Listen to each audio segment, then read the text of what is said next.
Oi, Thaís, boa tarde para você, para o Alex e para os ouvintes do Alta Frequência. Rose, você vai trazer novidades para a gente, tudo que é o bastidor da política hoje ao vivo, a repercussão do assunto hoje. Tem convidado também aqui com a gente, e aí eu queria que você trouxesse para o nosso ouvinte o que a gente tem. Temos 11 minutinhos de assunto para a gente explorar a política aqui nesta tarde no Alta Frequência.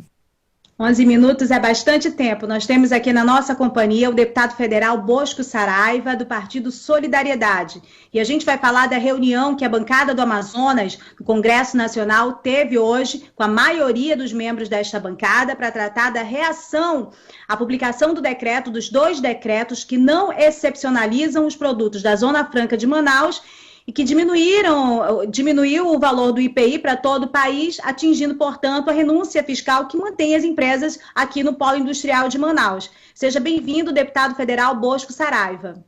Obrigado. Estou à vontade aqui. Manda bala. Deputado, o que ficou acertado na reunião de hoje? Esteve presente o senador Omar Aziz, senador Braga, senador Plínio Valério, vice-presidente da Câmara, Marcelo Ramos, o José Ricardo, do PT, e o senhor, aí o deputado federal Sidney Leite também. O que vocês definiram nessa reunião de hoje? É importante essa reunião, Rosiane, porque, enfim, nós estivemos sem reunir a bancada já há algum tempo para cuidar desse assunto, em razão de uma reunião que aconteceu numa certa quinta-feira, algumas semanas atrás, mais de mês atrás, em que o presidente da República anunciou o compromisso que foi repercutido no Estado pelo governador do Estado, de que iria rever aquele decreto e retirar a Zona Franca do decreto que diminuía o IPI. Pois é, o fato que não aconteceu. Veio agora, na véspera do feriado, mais um feriado, o novo decreto e, portanto, motivou a reunião de hoje. Na reunião de hoje, com esses presentes, cujos quais você já relacionou, ficou combinado que nós vamos ingressar com uma ação direta de inconstitucionalidade através do Solidariedade, Partido Nacional, e na oportunidade eu liguei para o presidente Paulinho, presidente nacional do partido, que interagiu conosco, com os deputados e também com os senadores, falou pessoalmente com o senador Eduardo Braga, com o senador Omar Aziz, e nós, se Deus quiser, na próxima semana, iremos ingressar com uma ação direta de inconstitucionalidade, no sentido de proteger a Zona Franca de Manaus e resguardar o que está na Constituição da República, que é a existência da Zona Franca de Manaus, com as suas vantagens comparativas. O que está acontecendo é uma certa malandragem do governo federal, no sentido de ir minando, bombardeando o estado do Amazonas, assim como a Rússia está bombardeando a Ucrânia, matando devagar o nosso povo, porque devagarzinho vai acabar liquidando a Zona Franca de Manaus. As perspectivas são terríveis, caso isso aconteça. Então, esse processo de destruição da Zona Franca de Manaus precisa ser paralisado. E somente o Supremo Tribunal Federal pode paralisar, preservando aquilo que está na Constituição da República, que, veja bem, vem de 1956. Lá em 1956, um deputado chamado Francisco Pereira da Silva, o Pereirinha, deu entrada no Congresso Nacional, ainda no Rio de Janeiro, para que fosse criada uma zona de livre comércio de Porto Franco em Manaus. Em 67, o presidente da República baixou o ato que criou a Zona Franca de Manaus.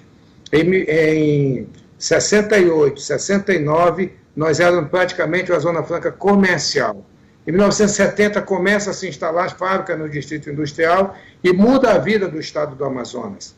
O estado do Amazonas passa a preservar a floresta, a ocupar seus filhos, a criar universidades, escolas e melhorar a sua condição de vida econômica que viveu no marasmo de 1920 a 1970. O que acontece 20 anos depois, em 1988? 20 anos depois de existir a Zona Franca de Manaus, o Congresso Nacional, por seus congressistas eleitos constituintes em 1988, revisaram este projeto e acharam por bem preservá-lo, colocando na Constituição da República a existência da Zona Franca de Manaus.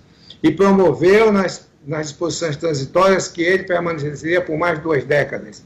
Em 2014, próximo a vencer o prazo, novamente o Congresso Nacional, portanto, todo o povo brasileiro, por seus representantes, deputados e senadores, revisaram novamente a Zona Franca e, depois de muito debate, preservaram a Zona Franca e prorrogaram por mais 50 anos. Não se pode permitir, de forma nenhuma, que o ato de uma pessoa venha liquidar aquilo que, por 2 vezes, o Congresso Nacional, portanto, o povo brasileiro, aprovou, que é a Zona Franca de Manaus. Por isso, Solidariedade, se Deus quiser, já na próxima semana, irá ingressar com uma ação que nós estamos em busca da ação perfeita. Por isso, nós já estamos em consulta com tributaristas de renome nacional para nos ajudar nesse trabalho. Muito bem, para a gente ficar mais claro para o nosso ouvinte, deputado, o remédio jurídico que cabe neste momento para defender esse incentivo fiscal da Zona Franca é uma ADIM, que é uma ação direta de inconstitucionalidade, como o senhor colocou. Eu queria que o senhor explicasse quem são as entidades, quem tem legitimidade para entrar com uma ADIM, procurar o STF. Não é todo mundo que pode chegar. Eu e o senhor não podemos chegar lá no STF e apresentar uma ADIM, né? Perfeito. No estado do Amazonas, 2 entes poderiam ingressar com essa ação: o governo do estado e a Assembleia Legislativa. Não o fizeram até agora. Não se pode perder tempo nessas questões, porque as empresas do Amazonas já estão no prejuízo. E, em nível nacional, qualquer partido político pode entrar com uma ação dessa natureza, ou qualquer federação nacional de trabalhadores ou de empresários pode entrar com uma ação direta de inconstitucionalidade. Neste caso, como o partido político tem legitimidade, tem existência nacional, no caso do Solidariedade, nós, na consulta já ao presidente Paulinho, ele topou na hora, até porque a Zona Franca de Manaus é uma das bandeiras de defesa do Solidariedade, que é um partido de trabalhadores.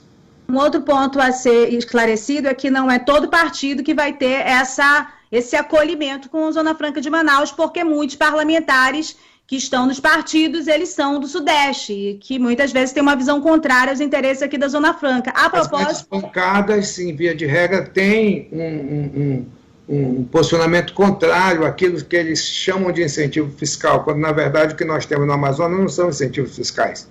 É um programa de desenvolvimento regional, reconhecido internacionalmente, inclusive por todos os países da União Europeia, que reconhece a Zona Franca de Manaus como sendo um projeto de desenvolvimento regional e, em função dela, a existência da preservação da floresta amazônica, intacta no Amazonas.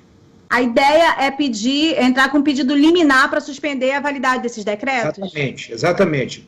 Para excluir a Zona Franca do decreto, em razão do preceito constitucional, com a medida liminar imediata, para que a gente possa ter tranquilidade e depois discutir no mérito lá na frente. Nós deveremos, assim que entrar com a ação também, visitar alguns dos ministros do STF para explicar o que pode acontecer se for mantido o decreto do governo federal. Ainda temos 3 minutos, vou aproveitar bem os 3 minutos, deputado. Vocês também decidiram, pela bancada, emitir uma nota assinada por alguns parlamentares. O que vai dizer nessa nota? Nós temos toda a posição que nós tiramos. Ela está sendo redigida agora com bastante firmeza, mas com bastante respeito. A defesa da Zona Franca de Manaus é intransigente. Nós não admitimos qualquer negociação que não seja a situação do status quo anterior ao Carnaval, anterior ao decreto de preservação da Zona Franca e de existência da Zona Franca de Manaus, entre outros assuntos que está sendo redigido neste momento, que será colocado à prova de todos os deputados e senadores da bancada, e aí aqueles que concordarem irão subscrever, e nós saberemos quem está a favor e quem está contra a Zona Franca de Manaus. Entre os ausentes, o deputado Átila Lins e o deputado Silas Câmara manifestaram que devem assinar e apoiar a nota da bancada e a ação também. Esses dois foram claros em nos reportar que acompanhariam a decisão que fosse porque eles estão em Brasília.